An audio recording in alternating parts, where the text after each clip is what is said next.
police municipale. Cette actualisation a également permis de préciser la coordination entre les interventions de la police municipale et celles de la police nationale. Le but, renforcer les échanges entre ces services et la proximité avec les habitants au quotidien. Le point avec Meryl Loisel. Une seule police municipale pour 4 communes et une meilleure coordination avec la police nationale. C'est l'objet de la double convention signée ce mardi à Rosières-près-Troyes. Comme ça fonctionne bien, que ça donne un véritable service à nos populations et que ça apporte une sécurité qu'ils n'avaient pas jusqu'à maintenant, eh bien on a estimé qu'il fallait continuer. Depuis 2009, 7 agents travaillent au sein de la police mutualisée de Rosières, Saint-Julien-les-Villas, Saint-Parot-Tertre et Pont-Sainte-Marie. L'objectif, améliorer la sécurité des citoyens au quotidien et renforcer la proximité.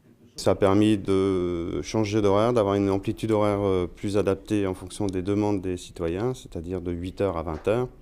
Et donc là, on répond plus rapidement et on se déplace plus rapidement. Jusqu'à maintenant, quand il y avait un conflit dans la commune ou quand il y avait un problème dans la commune, c'est le maire qui était toujours en première ligne.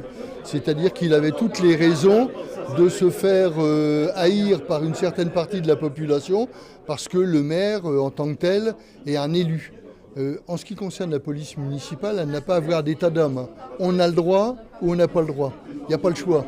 Donc c'est quand même beaucoup plus facile à faire passer un certain nombre de choses. Les conflits de voisinage, le stationnement sur trottoir, les stops qui sont grillés, la vitesse excessive, etc., etc. Tout ce qui se passe dans une commune. Et cette police municipale est mise à disposition de la police nationale. Contrôle routier, patrouille commune, à pied ou à vélo, un travail de terrain concret entre les forces de l'ordre. Nous avons des échanges quotidiens, aussi bien des échanges par téléphone que des échanges par voie informatique. Nous faisons des réunions 2 fois par mois avec les chefs de la police municipale où nous échangeons sur tous les sujets, les actions communes que nous pouvons mener. Ça évite des doublons. Ça évite que le requérant voit passer la police municipale puis la police nationale pour les mêmes sujets avec pas forcément la même réponse.